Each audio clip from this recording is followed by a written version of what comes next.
Amazon has some of the best engineers in the world, right? And so for them to have an outage, I mean, that shows you how complicated the world is becoming. But when this happened, and we got a standing ovation. Nice. And we had found the issue out 27 minutes before Amazon had told its customers. Welcome back to Front Page. Just last year, when ChatGPT went down for 30 minutes, Sam Altman had to publicly apologize. 19,000 outage reports in minutes. One glitch and the internet held its breath. AI has now become infrastructure, and infrastructure can't fail. And remember, right after ChatGPT's outage shook the internet, AWS stumbled too, freezing banks, deliveries, and AI pipelines worldwide. In this era, one platform hiccups and the global economy catches its breath. Today, a glitch isn't downtime, it's a global trust event. Payments freeze, logistics pause, AI agents stall mid-decision.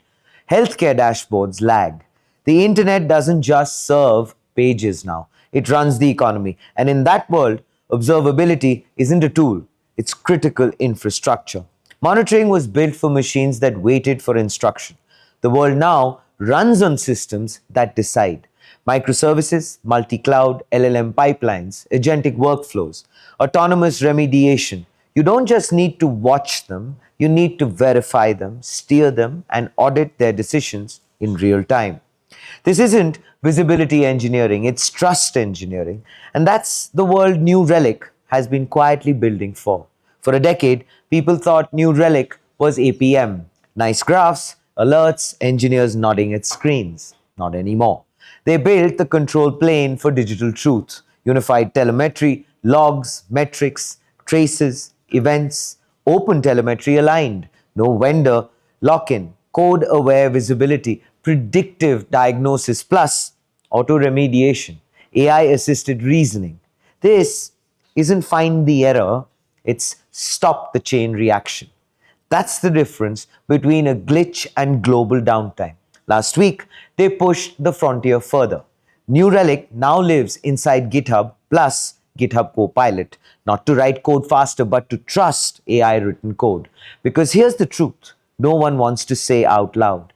AI speaks up code, but debugging AI code has become a job category. Stack Overflow found 45% of devs spend more time fixing AI code than writing it. New Relic just solved that choke point. Security RX plus Copilot equals auto remedies, vulnerabilities with runtime context. Deploy time instrumentation goes to Copilot doesn't just actually write functions, it writes observable services. Service intelligence actually translates to repo context, auto-mapped for ownership, alerts, debugging. Clearly, this is AI accountability entering software creation. And it's actually the only way enterprise AI scales safely. Datadog, Splunk, Dynatrace, Grafana, cloud vendor toolkits. Everyone monitors, few predict, verify, remediate, and govern across AI-first architectures. New Relic isn't competing on visibility, they're competing on verifiability, the new currency of intelligent systems. And we have a very special guest with us today, the CEO of New Relic. Yes, I'm talking about the one and only Ashan Willy. Of course, and under his leadership, New Relic has pioneered observability. Hope I got that right. You got that phonetically perfect. Welcome to the show. Thank you very much. It's a true pleasure having you with us, Ashan. Yeah, pleasure to meet you. Excellent. So, well, let's kick it off right off the bat. That's the first thing that I actually want to ask you. Yeah. Which is the fact that New Relic pioneered and is now leaning hard into AI-first capabilities while operating privately under Francisco Partners and TPG. Yes. This is the first question, so I'm reading it off as we go along. It's going to get a lot more conversational. Yeah, of course. I know you got that smile on your face. What has changed? That's the point. What changed, yeah. And of course, I want to deliberate on this. Was this always the plan? Yeah. To evolve from, well, best-in-class APM to AI strengthened platform-wide observability? Yeah. Or Yeah. Did customer reality, multi-cloud, multi-agent, and consumption economics force a step function shift in the roadmap and business model? Would you like to applaud me for That actually was asking you that elaborate a question very cogent. without reading it? Very cogent. Came off the top of your head, I could tell.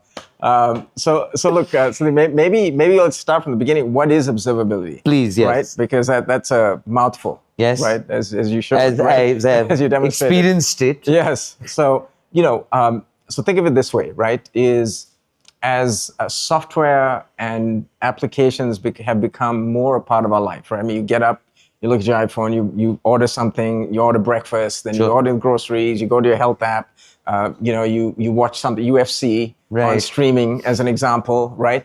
All of that software has become more and more complex. And so there's more of a premium for that to work properly. And so if you think about it, observability is that software behind the software that observes everything that's going on and making sure that everything works through a very complex environment, right? Sure. The second part of your question that just came very naturally was that you said, hey, has it evolved, right? Yeah. And it's evolved. It's evolved not because of observability, it's because the world is evolved, right? And so really, when we pioneered observability, it was a Canadian gentleman who invented the space, a gentleman by the name of Lou Cerny. And the reason he did it is because when all of the applications first started to move into the cloud, so that was the first software as a service, back in the 2007, 2008 timeframe, things became, now you were accessing these applications from a mobile phone all over the world. They happened to be in the cloud, so you didn't own that software. So you needed to make sure that stuff worked, right? All the way from the end user to the end. So that's how observability started. It was very application focused. The next phase of observability has been because then corporations started to move all of the infrastructure into the cloud. So think of moving it into Amazon Web Services, moving into Google Cloud, GCP, Azure, etc. Well, when you did that, all those hardware servers that tended to be in your data center moved over to the cloud. So the next phase of observability was observing that, so all of that went smoothly. And now, of course, we're firmly in the AI era, right? Right. So these transitions are constantly making sure that you're evolving as well. That's right. That's right. And so we have to evolve as the environment and the world evolves as well, right? So that puts a lot of burden on us to make sure that we can keep up. That's why I was going to come too. It does put a burden, and which means you have to put a lot of R&D and you have to do a lot of work around this. But observability now is a well understood area among software developers, right? And especially in India, right? I mean, India, where software development. But before Ashan, this actually very observant of you, I must say. And I got that. But before I actually move on, I wanted to genuinely ask you, would you, since you mentioned that 2007, 2008, it was a very important aspect in terms of the apps, in terms of all of that. And obviously it's an ever-evolving structure that you're working with. Right. Would you say that today, of course, it's a part of the conversation. Everyone is a lot more aware of it, all of that. But when you started out, would you say that it was very niche and that's what probably got you attracted towards that aspect of things? Yeah, good question, right? And the answer is sort of yes. It was very niche. Before there was everyone used the term monitoring, right? We wanted to monitor, and so there was a big part of us who had to educate the market on the difference between observability and actually monitoring, right? The way to think about it is let's take the analogy of a car, and I've never made this analogy, so let's see if this works, right? Nice. So it is, from a car, if you want to see how a car is performing, if you're from the outside, you can see how far it goes, how it drives, maybe you have a visual inspection. That's monitoring, right? And I also know what I'm looking for, right? Because I say, look, if the car is not moving, that's a problem. If the car is not going this speed, that's a problem. If it's not making noise, I'm doing the outside in. what observability is inside out. So all of those signals that are caught, it could be the oil gauge, it could be a battery, it could be everything. What observability did is surface all those signals, because you assume with some of the software, you don't actually know what you're looking for. So we surface all those signals, try and make sense of it, so then you can get to an answer quickly, right? Sure. And so that's a real difference, and we had to really educate the market on that, right? What's the difference between just simple monitoring to observability? Was it also tougher to do that, Ashan? Because generally speaking, when the moment you use the term monitoring, it does tend to draw out a sense of resistance. Yeah. Because then you're like, okay, wait a minute. Everyone you're talking to, whether it be the customer, potential, whoever it might be, they'll be like, okay, is this somebody who's going to audit every little thing that I'm going to do, etc. Yeah. But the moment you flip it and you make it a value addition, people tend to open up. Did you? Yeah. No, it's an astute point, right? Because monitoring can have a bad connotation, right? And so observability, of course, gets you more data. You're inside out, right? So thinking about how you do that in a secure way, in a private way, right, was also part of the Very equation. important, I'm pretty sure. Especially when you start to talk about large enterprises, right, who adopt the software. But yes, that was all part of the education, right? And now it's evolved to a point where we have customers who will not roll out anything unless they're fully instrumented with observability. They just don't feel like you can actually put production level applications to your consumer or to other businesses if they don't have it fully instrumented with observability. So, I mean, it's synced in so well, and it's just so well ensconced in terms of the overall understanding, which actually brings me to the architecture aspect of it. Your agentic AI monitoring actually promises automatic deep visibility across agent tool chains. Well, in multi-agent applications, Ashan. So how does this architecture instrument and correlate actually in terms of the agent calls and tools, function, graphs, prompts, and outputs in real time? Like you to maybe first address that, and then I'll come to the second half of the question. And maybe again, so maybe it's a good time to step back a little bit and think through what's happening with software development, right? Over the last 20 years or so. See, what happened is fundamentally, maybe the way to easily explain it is, when I graduated, which is only about 2 years ago, as you can tell. Completely. Yeah. But when I graduated, I was going to say about a year. Right? You and me, but when we were writing, we knew exactly what lines of code went into the program, right? Because we would write in C, go to assembly, all that sort of stuff. Over time, what we have done is we have abstracted that. So in other words, frameworks came out, right? Then we would pull open source in, and what that did is it allowed more people to access how to program, which is good for the industry, right? That's why you have all these great applications all over the world, right? The Swiggies of the world and health app, etc. All of that.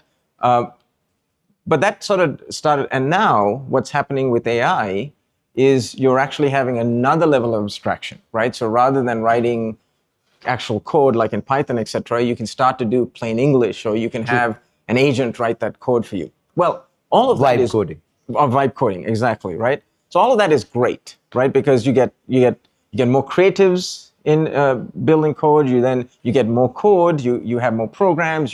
Things can do a lot more. Also, you get a lot of junk as well. You get a lot of junk as well, right? And so, but the sum result of all that means that the person who writes that is more divorced from actually what's being executed than ever before. Interesting. Right. Enter observability, right? And so that's why you need observability to give you that closed loop feedback to tell you what's sort of going on, right? So in AI, if there's a couple of areas that AI's. So first is AI uses, of course, a lot of these large language models. Yes. And now AI is going to agentic type pieces, right? Correct. So what you have to now be able to observe all of that, but it's typically written in the context of a larger application. And so now observability becomes extremely important if you want to really increase your velocity with agents out there or LLMs, etc. So that's why observability is so critical in this AI era. In terms of the architecture aspect of it, which actually brings me to the second half, which is that what does this actually unlock for latency, reliability, and evaluation in terms of guardrails, regressions, Yeah. and drift versus today's model-centric monitoring. Yeah, yeah. So just to parse the question, right? Today, the first tranche of AI, was all about large language models, right? Yes. So for example, we were the first to monitor DeepSeek when DeepSeek came out, right? We are always the first when that sort of stuff comes out, and that's good because your application calls these large language models. We help you monitor all of that end to end, right? Or observe it all end to end. Now, the next piece, the next evolution is, of course, agents, right? I mean, I was just, you and I were chatting before this. I came to India. I was in Mumbai seeing some customers. And some of these customers, because, India, quick commerce is unlike anywhere in the world, right? I mean, the fact that it took me 2 hours to get from the airport to Bangalore, or from here, from the Bangalore airport, but it takes 10 minutes to deliver something, right? Yeah, that's true. It's incredible, right? What wondrous land. It's a wondrous land, right? But a lot of that, you're making a lot of quick commerce, quick merchandising decisions. But I have to compliment you that it has not scarred you at all. No, you mean the trip? Yes, no, it hasn't. It's still fresh. But look, so in that situation, I was talking to a lot of the customers. They're saying, look, it's not. We need agents to make these very complicated decisions about merchandising, about where to price it, how to price it, where it goes, all of that. So you're going to get more and more agents. And the thing with agents is you can think of them almost as single task human beings, right? So, you as an example, broadcaster, so you've got a broadcast agent, but then you've got someone who's a play sports, and they talk to each other to make things happen. And so observability becomes really important because one of those things in the chain doesn't work well, right? It affects the entire chain, right? And what doesn't work well? Well, it's not just performance, scalability, but it's hallucination, right? So the agent is not doing what it was taught to do, right? It's not getting the right data. So all of that needs to be observed. So that's why observability has become extremely such a critical aspect of the AI journey. Yeah, wonderful. Economics and scale. It's an obvious fact, Ashan, that I mean, the mind would go there because you're talking about large enterprises as you're working with, and economics is a very important aspect, very important pillar as far as things are concerned. That's right. Which brings me to this, that India's leaders are pretty pragmatic. I'm sure very pragmatic. Yes, that's the right euphemism to use. So AI value plus, blank checks. How would you look at it? Because it's like I said earlier, and correct me if I'm wrong, does it still remain a very niche aspect in terms of what you're doing till date? Does that make it easier in terms of the fact that when you're talking to an enterprise, they know that maybe they've been in it for a very long period of time. And they're experts at what they do. And they're not too many, for example. Do this. And it's a very critical function. So does that then help, for example, customers right size between, let's say, frontier models and open weights, tracing costs to business impact? Does it do that? It's a good question. So, there's big numbers being thrown out in AI. I mean, you've seen the $300 billion. Sam Altman wrote a check to Oracle, right? And you saw $38 billion order yesterday, right, that he wrote to Amazon, right? And so the magnitude, and you have companies who are in this space who are now valued at $5 trillion. You look at the NVIDIAs and the Microsofts, etc., and they're all spending well, I won't say like what, but you can fill that in later. But they're spending a lot, right, on that. Love to be creative with that, yes. But what I would say is, for the real world practitioner and enterprise person, especially in India, who tends to be very pragmatic, right? Economics matter, right? And observability helps you with economics, right? We have customers, as an example, who use observability to essentially bring down their unit costs enough such that they can use some of the latest, greatest frontier models, because those tend to be a little expensive. And we use observability to make sure that you get the right outcome and the right ROI with the right economics, right? So observability very much is used.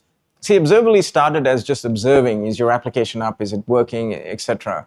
But because it's embedded in everything you do, it's now spicketed off into other areas. One of that is understanding what your ROI and your cost and your Which is business critical. transaction, which is critical, right? Yeah. Which is critical. Ashan, it's so encouraging to know the fact that, you've grown from 100 to 800 as far as Bangalore and Hyderabad is Yeah. concerned. I was obviously going to, since we are talking about India, it is always inspirational to hear something like that. Yeah. So I'd like you to maybe shed light on that. Yeah. How come? Why? Yeah. And what's it looking like? So I would say, so the thing is, I'd come to India regularly, and I used to run product engineering for a while ago, and I had a big India presence. But then I got into cybersecurity. I hadn't been to India for about 8 years or so. Oh, wow. Okay. And so I came back after 8 years, and I was shocked at the rate of change. Right now, this for your viewers seems normal because you've kind of evolved. Growing through this. You've evolved through it, but Yes. I can But tell you. I have to promise you, Yeah. Bangalore traffic has still remained constant. That has not changed. Yes. That hasn't changed, right? We're traditional. Like that. Yes, that tradition has stayed. Couple of things that you may find obvious, but isn't so obvious when I came back here. The first thing that was, there's no question, the energy here, the level of innovation has grown tenfold. There's The talent. The talent. I felt the talent is always here, Nice. but it has blossomed. They've given an opportunity for that to succeed, and the entrepreneurs and I strongly feel so. But the big things for me is when I came here is one. It used to be that I used to send work here, and that's changed, right? It is that work is being built here and then exported to the rest of the world, right? And so decisions are being made here. And that's not just for Indian companies, by the way. I'm talking about large American and European companies. Yes. Decisions are being made here because talent is here, right? And that was a big change, right? And therefore, it's sort of grown the thinking, how to build things. So we didn't just expand here, but we actually moved some responsibility here. So when we moved, What influenced that decision, to be honest, as far as you being the head of New Relic is concerned? What went on through Ashan's mind to take that call? Because it's not an easy one, let's be honest, especially you've been working with a particular model for the longest time, where a lot of the work was being done here, fair enough, but the decision making was still being done back in San Francisco. That's right. Right? So what was that like? So a couple of things. So first, we spend, when I came in, we spent about 16% of our revenue on R&D. The Silicon Valley average is 12%. We now spend about 25% of our revenue on R&D. Nice. So we had to expand. We had to expand in a big way where there was a lot of talent, a lot of ownership, and we looked all over the world. It was obvious, right, when we came here. This was the place. And then the quality of people we were able to get made it easy to even move a lot of the AI stuff we do, right? So a lot of the models, a lot of the agentic work is based out of here, based out of Bangalore and Hyderabad. But that was an easy decision. And then the other thing that made it easier was because a lot of our customers, the GCCs here, were making decisions in India. I wanted to be as close to them as possible. Ah, nice. Fair. And so that was a really, really, really double-edged win for us, where that's concerned. And it's paying off? It's paying off? Paying off in a big way, right? It's paying off in a big way. I mean, when I come here, I'm so energized, right? After this, I go see the team, and I'm just energized. Wonderful. They're energized. Wonderful. And I think, I firmly believe India is going to write the software for the world for the next 20 to 30 years, and I'm just glad we've been able to be part of it. You're in that sweet spot right now. We're in the sweet spot right now, right? And with a big step function change in the industry, the likes that we've never seen before with AI, right? And so this is, I feel the level of innovation, what's happening in the industry gives us a perfect platform for us. That's so wonderful. And honestly speaking, Ashan's coming from somebody as well, who's just graduated about 2 years back. That's right. We read a lot of books though, so we're quite experienced. We did that, yes. Long flights and all. Yeah.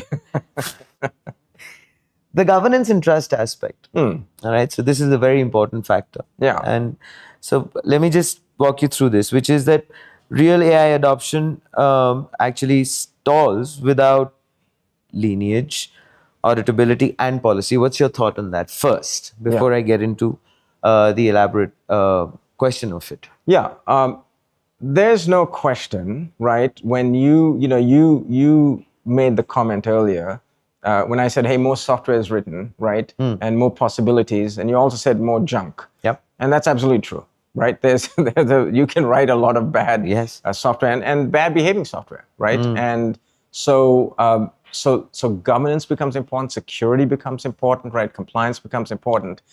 When I go talk to CTOs and CIOs, one of the first questions they ask me, they said, Ashan, because you're in all of the software, et cetera, can you at least tell me who's doing what from an AI perspective? Just the auditability of who is doing what in a large enterprise. You'll be surprised how little people know, how little that's centralized, right? Because there is so many people bringing so many tools into the organization. So everything from understanding where that is, right? And then once you understand, how do you make sure that important information isn't leaked? You've got important customer information. So all of that becomes really important. And you have to solve that, right? You have to solve that to make sure that, that agents and AI is prevalent.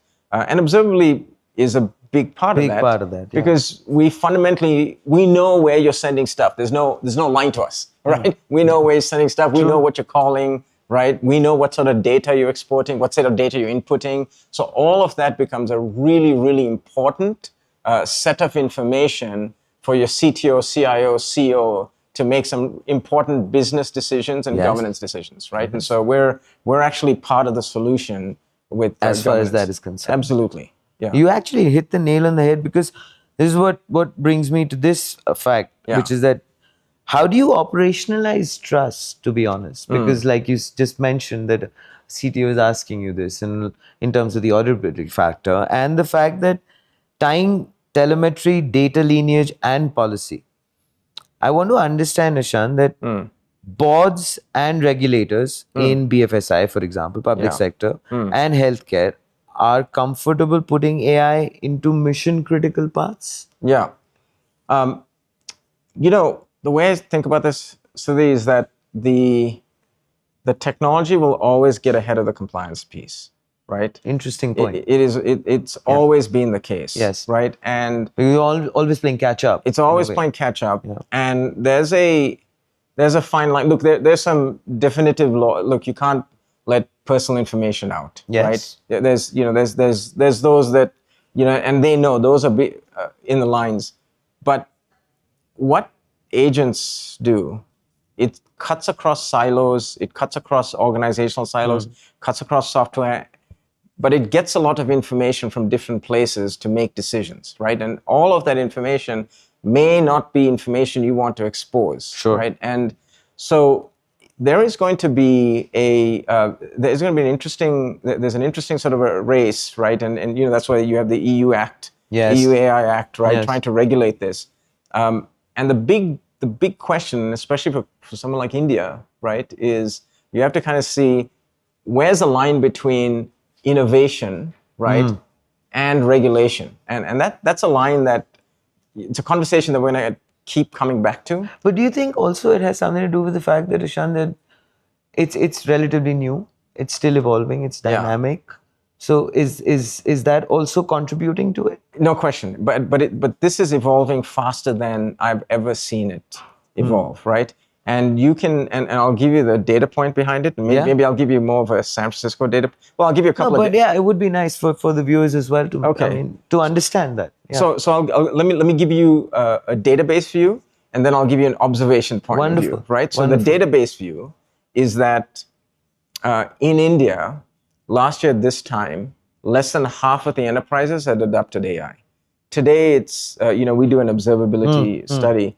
It's about 72%. Wow. Right. So it's significant. This is like 1 year. One year. Wow. Now I also see that in my data, because what happens is when when AI goes into production, that's when you observe it. Right. Sure. There's been lots of experiments. Everyone's experimenting. Right. But how many are actually putting this into production at practice. scale. So production, yes. So the data I have is that for me, it's increasing 25% quarter over quarter. It's about 100% a year, right? Significantly. And this is real data. This is data from my product that I see across the globe in terms of adoption, right? India is sort of leading that charge in Asia, right? I mean, Asia, by the way, overall is only about 45% of the enterprises adopted. India is far ahead by about 30 points, right? Fascinating. Yeah. So that's the data. This is again to this moving and evolving really fast. The other more anecdotal piece, I'm in San Francisco, and during COVID, San Francisco kind of died, right? People didn't come back to the city. You may have seen it in. What's brought people back to the city is you have all these AI startups, and they've adopted that old Jack Ma 996 rule, right? So 9 to 9, 6 days a week, and it is. And why is that happening? That's fundamentally happening. You saw Satya Nadella. For the first time, he basically said everyone returns to the office. Yes. Because we need that, and that's normal here. It's not so normal in the US, right after COVID.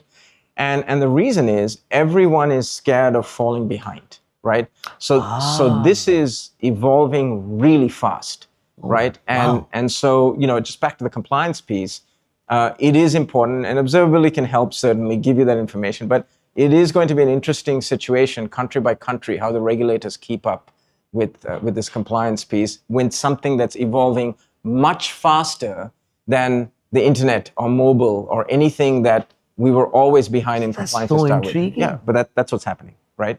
And so it's an interesting question. I don't think we have all the answers, but we're going to have to visit it on a consistent basis. On a regular, consistent basis. That's exactly right. Because it's impacting at the end of the day, like you mentioned. Yeah. At some level or the other, the basic confidence of a person being able to go ahead and figure things out again. That's exactly right. Falling back. That's exactly right. Yeah. Wow. Yeah.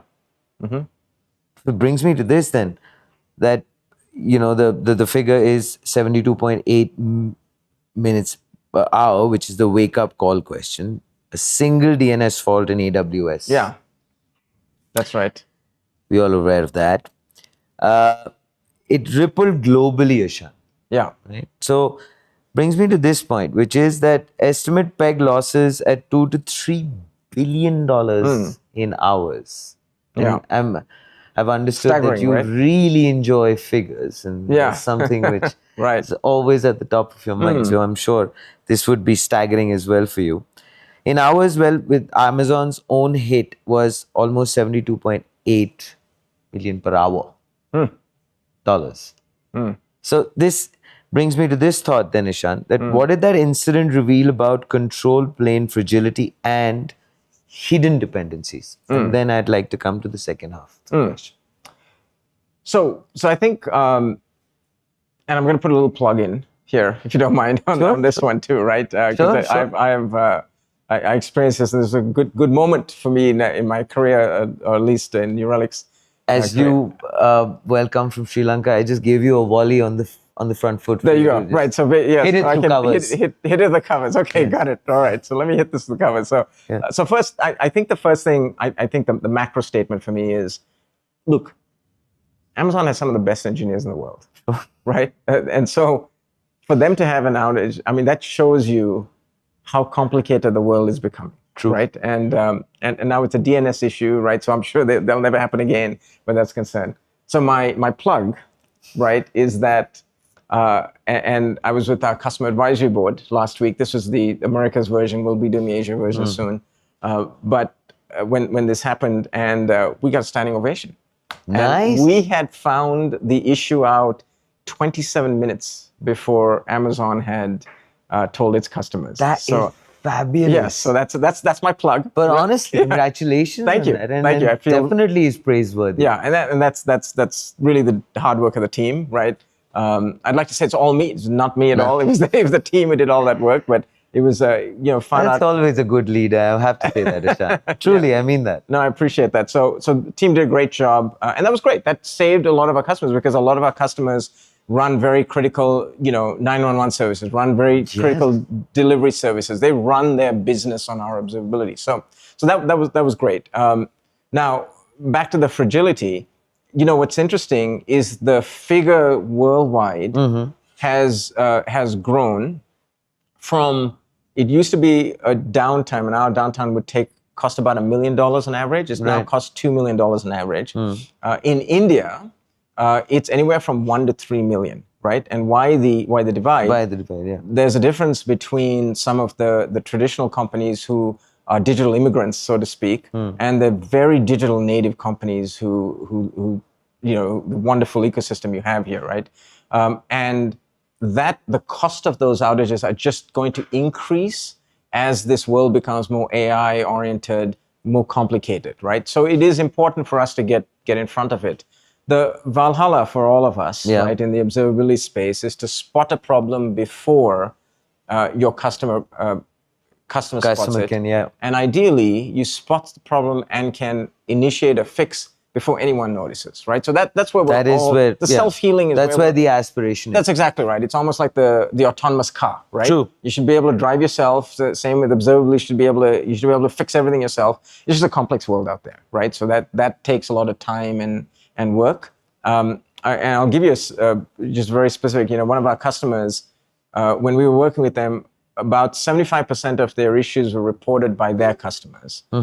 Now, only less than 10% of the issues are reported by their customers. Everything else they catch proactively. Which is amazing. Which is amazing. And so now the customers, it's a much better experience for them. They have more trust in that brand. Also, the fact that at the end of the day, Ashan, nobody likes it, when your customer is going ahead and spotlighting these things, because they don't do it in the most sweetest of ways. That's right.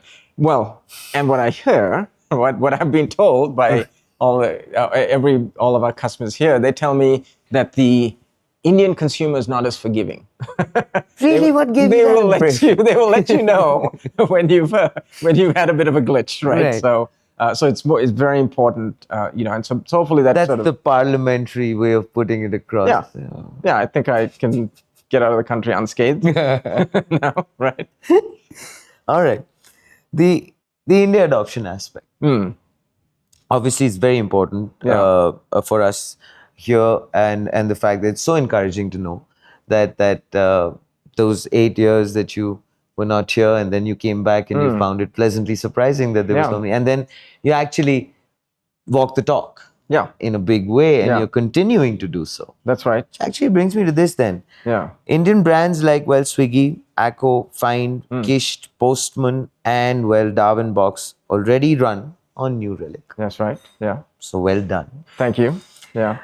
What lighthouse use cases here best illustrate, Ashan, AI first observability driving real business outcomes, which is card conversion, payments reliability, delivery ETA accuracy, and fraud defenses. This is first bit I'd like to ask you. Then I'd like to follow it up. Yeah. Maybe just a more macro view on this. If you list all those companies and you see, and by the way, we have a lot more. We're just trying to get them public. We're trying to get them to speak publicly. Not a subtle plug. Yeah, that is a bit of a plug. So subtly. Right. So we'd love that. But I think the way to kind of think about that, if you go through all of that, right, the health apps, all of those, almost that's how you run your day. Yes, you're right. I mean, maybe that's the best way to do it, right? I mean, your digital life is, New Relic's behind it in some way, right? Yeah. But that's the way to kind of also think about a huge responsibility, isn't it? That's right. That's right. And with great power comes very good. I've never heard that. So we feel it though. I read up on that one, which actually brings me to this bit. Yeah. How do you actually address India's mix of data, residency, compliance, and affordability, Ashan, without actually compromising on capability? Yeah. There's no question that the world in general is becoming more sovereign. Yes. Just in general, right? True. We won't talk about why, but we will. It is becoming more sovereign. And I think India and the government is very thoughtful about that, right? About that sovereignty. And so we think very hard and very closely. So there's a lot of techniques that we use to obfuscate data, to make sure that PII isn't transmitted to different parts of the world, as an example, right? So we do a lot in the product to make sure that if a customer is under the regulatory, where there's a BFSI or Healthcare. et cetera, healthcare as an example, that is an important part that we preserve for the country itself. I remember, and coming from the cyber industry, I'm very, very sensitive to that. Somebody made and I remember I was talking to a chief information security officer of a large company, and he said this. He said, if I, and this sort of struck me, he said, if I were to get your identity, right? And so here's I'll give you a little data on this. This is an interesting one, right? This is the dark web around the world. It's not just India, but it's around the world. When you get your credit card stolen, right? On the dark web, you can sell it for a little less than $1. That's what it's worth. Your credit card information. Right? Now yours may be worth more than mine. I hear a lot, but that's it's about a sore point. But yeah, but it's about $1. Right. If you lose your healthcare record, right? Wow. It's worth $70. Wow. And the reason is because there's many aspects of a healthcare you can't change. True. Right?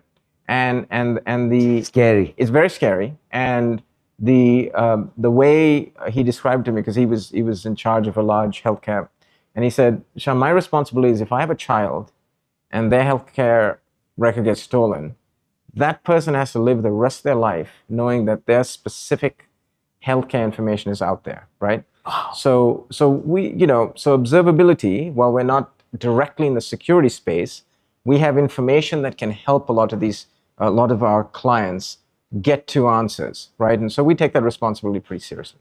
Right? And it is a very critical responsibility as well. Yeah. But that really kind of, that was the light bulb. It is scary as well. It's the light bulb for me, right? Truly is. Really affects humans, right? Yes. Which is, of course, then the next point, which is the open ecosystem. Yeah. If I were to put it across and ask you this, why double down on an open ecosystem versus, let's say, an all-in-one suite? Yeah. That's point one. Yeah. And where does openness give customers a durable advantage, and where do you draw the line? Yeah. To preserve New Relic's product the most? Yeah. So I'll give you some more data because I know you love data. Right? I love it. It's true. So this observability space is the most fragmented space in the industry. I'll give you some actual specifics here. Right. So the way to calculate it is you look at the top 5 vendors, right? And look at their market share. So if you look at the top 5 vendors for the operating system, how many operating systems you have? You have Mac OS, you have Windows. Right. That is the top 5 vendors there. Actually, the top 3 have about 95% of the share. Sure. Right? If you look at the top 5 security vendors, and security, surprisingly, there's 6,000 vendors out there. But the top 5 vendors have about 60% of the share. Wow, that's huge. So it's quite a bit. Huge. In observability, the top 5 vendors have 30% of the share, meaning it is as the most fragmented space. Why is it fragmented? Because observability is complex. You have to monitor all of the software, so you have lots of tools. You're also dealing to some degree with an audience like engineers who love to tinker and they love the tools, right? But there's value in consolidating. In what they're because doing, then, and there's value in consolidating because then you can get a single view of your entire enterprise of what's going on. But we definitely worked with you, 27 minutes. There you go, right? There you go. So, but what we realized is you can't do that by just having a walled garden and being proprietary yourself, right? Right. And so there are some very prevalent open standards. There's a standard in observability called open telemetry that we make as first-class citizens. So whether you have this open standard or whether you use our stuff, on our product, you can't tell the difference. And that's what we want it to be, right? So we contribute to the forum, we embrace the open standards piece. We probably have the largest open telemetry implementations in the world. Wonderful. And many of our Indian customers as well like open telemetry because they love to manipulate the standards, tinker for their leads. Remember, they're moving faster than the rest of the world. So you have to, and so we have not just supported that, but we've adopted a lot of that in our product to make our product bigger and take advantage of the open source community as well. So we strongly feel we can drive an advantage, but do it in a way that is very copacetic with where the industry is going, and so we're a big believer in that. One other thing I will say is, Please. as more and more of this software gets developed with AI, right? You and I talked about the concept of abstraction. Less people know what's in the code. So what is happening now, in a lot of the code, the vibe coding players, the Anthropics of the world, right? The Cursors of the world. When you spit out code, they will by default have some of these open instrumentation, so specifically open telemetry. And that means straight out of the box, you can work with New Relic immediately, right? Wow, fascinating. Yeah, and so that's how we feel we have a major advantage compared to the rest of the players in the space. Yeah. Fair enough. Yeah. The India investment. Yeah. I mean, and you're very forward-looking on this, I'm presuming, Ashan. The fact that there has been a lot of growth. Yes. The numbers back it up, the logic backs it up, and probably the talent, various aspects. Yeah. Right. So you've actually cited 25% of R&D, as you mentioned. Yeah. Versus 16%. So how does India fit your 5-year product? Yeah. And the talent roadmap? That's part one. Yeah. And then what are you building in India for the world, and how will channel partners and GCCs shape New Relic's go-to-market? Yeah. Right. So we made an investment in India. We're not stopping, right? In fact, for your audience out there, we have about over 100 positions open. So we're looking for some talent. Very encouraging. we're looking for talent. So if you're there. But very quickly, actually, what do you look at, Ashan, in terms of, let's say, the fabric or the person who's coming in to join New Relic? So we have, so New Relic is, as a company, right, is known as a company who will work with you, right? So, we work very closely with our customers. We have the reputation with our customers. And so the type of people we want are people who are very customer friendly, customer orientation. And it's a please and thank you culture, right? I mean, we just, we think we can get stuff done with a please and thank you culture, right? And there's a very strong fabric about, giving back and all of that. So that's the type of person. It's always a good thing, to be honest. Yeah. Yeah. And that was set by the founder of the company, right? He was a big give back type person. So that's in our fabric, right? We have all our service days and all of that. So that's a general piece. We have several positions, of course, open here. One of the 100? things, yeah, that's right. And one of the things that we have been very, very fortunate here is to be able to attract some really high level talent. And the reason we're able to do that is we give you full ownership here and a lot of autonomy to go build a lot of what you want and you think is important. And our customers are right here, right? I'm not just talking about the India customers, but all of these multinationals, their GCCs are here. So you have an unbelievable opportunity to interact and to define this industry. Yes. Right? And That's so if you want, way to put it. If you want to do that, define the industry. Nice. Come to New Relic. Right? Wonderful. Yeah. That just sounded like the perfect ad. I didn't mean it to be that way, but yes. I observed that. Yeah. All right. The future of the enterprise AI stack, Ashan. Yeah. Frontier models, open weights, eval frameworks, etc. Are we actually watching the emergence of an AI operating system for reliability with observability as the trust and control layer? Yeah. So let's talk about AI and observability a bit, right? So what we centered around previously in the conversation was really observability for AI. So you write all this AI, we're going to observe it. Sure. There's another aspect which I think speaks to your question, which is how do you use AI for observability, right? And maybe the way to put it is that back to that analogy of all that instrumentation. So it used to be that I give you all that instrumentation in the car, whatever, what's going on the speedometer, what's going on with the oil, what's going on with the crankshaft, all of that information. But then I put the burden on you to decipher. Now, I may arrange it nicely, I may give you relationships, all of that, right? Well, now with AI, you ought to not just be able to see that. With AI, you should say, well, look, I've seen these patterns before. I've seen this pattern in this industry. I've seen this pattern with AWS when something like this has happened before. I've seen all of this.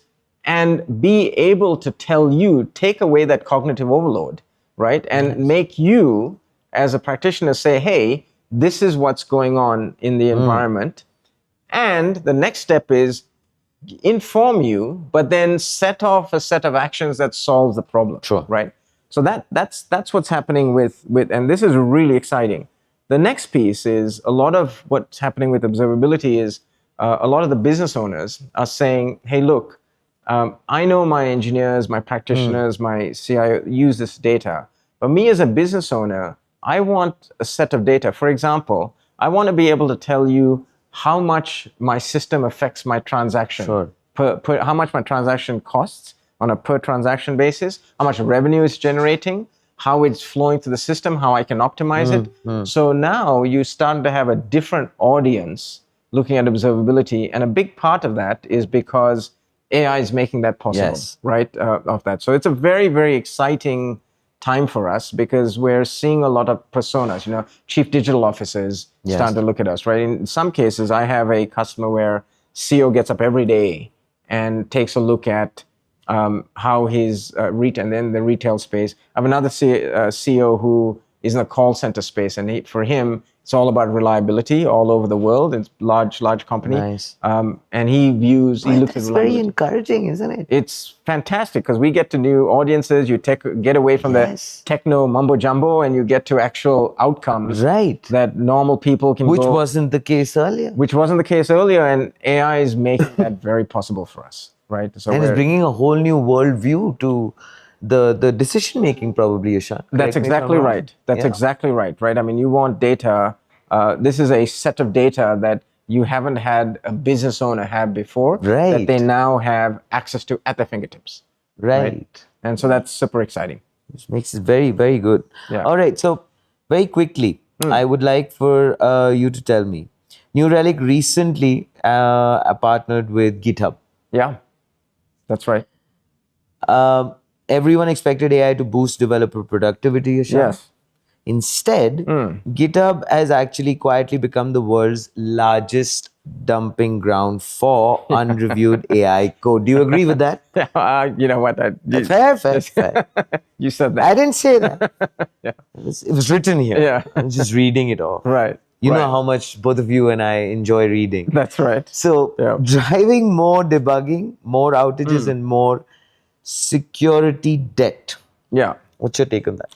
Yeah. So look, that's a dystopian view of GitHub, right? So let me sort of tell you what we're trying to do together. And I visit them quite often. So look, GitHub has become the repository du jour, right? There's no question about that. Everyone sort of uses it. Now the idea, and yes, there's a lot of stuff in there that I'm sure they'll work on. But the idea is, if you're a developer, you're now working. The idea is how do you get to developer productivity? There's plenty of measures, etc., for developer productivity. But one of the measures is, can I get good, reliable code out fast that's outcome based? Fair enough. So as a developer is working GitHub, typically what a developer likes to do is just stay in whatever environment they're working in. So the integration or really the partnership we have with them is we bring observability to where they work. Fair. So if these developers work in GitHub, so we bring all that observability there. Now, that was phase one. That was sort of old phase one we did about a year ago. What has progressed since then, and it's very popular with our customers, is now we can not just tell GitHub, right, the developer in GitHub what to do and what's going on, but they apply Copilot on top of that to go automatically solve the code itself, right? And so observability is going back, and we call it shifting left. So it's not stuff in production, it's stuff before production, but we make sure when it goes into production, it's performing well, and it's great code. So that is a huge developer boost in productivity pieces. So that's what we're working with GitHub, and we have several customers who are using that right now. And so we're very proud of that work.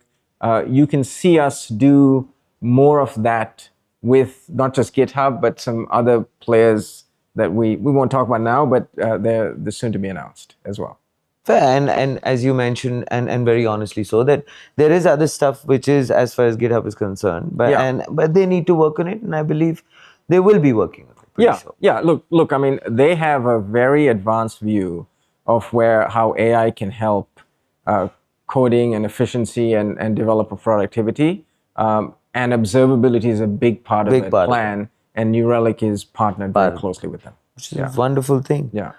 All right. So the New Relic is now stepping in with runtime context fixes, automatic instrumentation, and copilot powered remediation. Yeah. As I just mentioned. Yeah. So in a world where AI ships code faster than humans, Ashan, can reason about it, is observability becoming the new safety layer for software? And does the future look like AI writing code, AI instrumenting it, and AI proving it's production worthy before humans even touch it? I think that world is coming. I think that world is here to some degree. I mean, there are bits and pieces of it now, and I think in a couple of years, I mean, I think that the stat that all of us use is lines of code. That's not a great stat, but that is a proxy stat. So Microsoft says that about 20 to 30% of the code is written by AI, right? The reality, when I talk to most customers, it's around the 20% mark. Okay. And as we've been talking about, right, as more and more AI starts to write that code, observability becomes critical in terms of the observation. And I think AI will be all of that, right? I mean, AI, when you instrument, you not just instrument the code, but then you make sense of what's coming out of that instrumentation. All of that's going to be AI based, right? And all of that is us as observability vendors are moving to. So it's going to be really interesting to me when your accounting person or your finance person using some of these plain English language starts putting out code and program applications, right? And there's a question. We have this philosophy, right, about do you employ Sudhi, or do you employ Sudhi and his 20 agents that he takes with him as he goes from job to job? And that's a very real question, right? And we're all kind of trying to figure out, how does employment look like in the next few years? And one part of it is that you come with your pre-built, and that's your value proposition, because that means that I'm hiring a 10x Sudhi and not a 1x Sudhi, right? And so all of that is going to just drastically change the way we work. And I think observability has to be part of that fabric. Right. It's interesting that you just mentioned that. I have to, of course, share something with you. Very recently, I was having a conversation with Ismail Amla, and he said the same thing. He's like, that's the basic courtesy that you could extend. He was talking to me. It's like, I hope you've come up with your own agent by now. Yeah. So I said, well, I said that the next time I have a conversation with you, it would be with your agent. How are you doing on that front? Right. So he says, and he started to laugh, and he said, but yeah, that's interesting that you said that, because I guess we'll be saving each other so much more time. Yeah, so you can be doing something else, another review. But then that doesn't apply to this conversation at all. Will it ever? I don't think so. We're having too much fun. Yeah, it's exactly the point. Which brings me to this point, which is the fun just got extremely exciting, which is this now, Ashan. Rapid fire. Green room curveball. What's one outage you'll never forget and the process change you instituted because of it? The one outage we'll never forget. Gosh. I think the CrowdStrike outage, right? I mean, I think that was pretty recent memory. Right. I mean, that took down, the known digital world, right? And so I think it gave a lot of us pause and thinking into all the different aspects that could cause that outage, and you develop and you process and product around that to get better, right? So that was your learning? I think that's a big one. Yeah. It is. Yeah. All right. So if an Indian CIO, Ashan, gives you one pilot month, which 3 metrics will you move to earn a multi-year commitment? Which 3 metrics? Well, that's a very good question, actually, right? So I would like the first metric for them to find out issues before their customers do. Fair. That is a Valid one. that is a very measurable sort of metric. Yeah. The second metric is I would like them to start to actually make some business decisions based on some of the observability data that we give them, right? And there's very specific real-time decisions they can make as a result of that. That would be another metric. And then the third is to take the operational and cognitive load of their teams, right? And so that you can measure by how much your team has now moved from basic operational work to much more high-level work within the organization. So I think those three metrics, I think, are good measurements and are tangible ones that you can make progress and go parrot to the board, right? Fair enough. You've met 100+ customers in your first months. What surprised you most, and how did it change the roadmap? So the biggest thing I found, because I came from the cyber industry, I did not realize this is so obvious, but I didn't fully grasp it till I came here. We affect our customer's customer. So think about this. That's right? a big one. That's a big one, right? So I just want you to do this as a thought process, though. Think about when you buy these big software vendors, like you buy a Salesforce, right? You're doing CRM to your salespeople. You buy Microsoft. What are you doing? You're doing Microsoft so you can do your Word, your PowerPoint, etc. to your folks, right? You buy, pick any software, right? You buy sales training software. You buy whatever that software is. Affects most of the software you're buying out there impacts your organization. The software you get with observability, actually, you're there to actually make sure your application works well for your customers. So you're impacting your customer's customer. And that was a big realization for me when I came and I said, we're not just impacting our customers, we're impacting their livelihood, right? And their reason and their revenue line. That is a huge responsibility. Huge. And to me, that was the biggest learning out of my first 100 customers that I saw. And that was a sea change for me, for sure. And you still carry it through, obviously. No question. Yeah. Finally, as UPI/ONDC scale, what observability SLOs should policymakers mandate to protect national scale user experiences, Ashan? I think that, the conversation you and I had about the responsibility all of us have, right, towards as the world becomes more sovereign, as you have more data, as there's more of this software that is out there doing different things, right? All of us have some level of responsibility, because in the end of the day, it affects a user in the end, it affects a child in the end, all of that, and all of us as software players, software vendors, etc., have a responsibility to meet whatever makes sense in that particular country, right? And I think that's a big responsibility. Finally, Ashan, a message you'd like to give to India? Look, I just have to say that I am just, every time I come here, I'm just so impressed by the entrepreneurship, the energy. I'm just the hospitality, of course, that's always been there. But you are fundamentally going to write the software for the rest of the world for 20 years. You may not know it, and you're doing it, but you are a absolute superpower where this is concerned, and we. And it is an interesting transformation that I feel that has happened over a short time, and will only accelerate with this new AI world, right? So the world's your oyster, and that's why I'm here.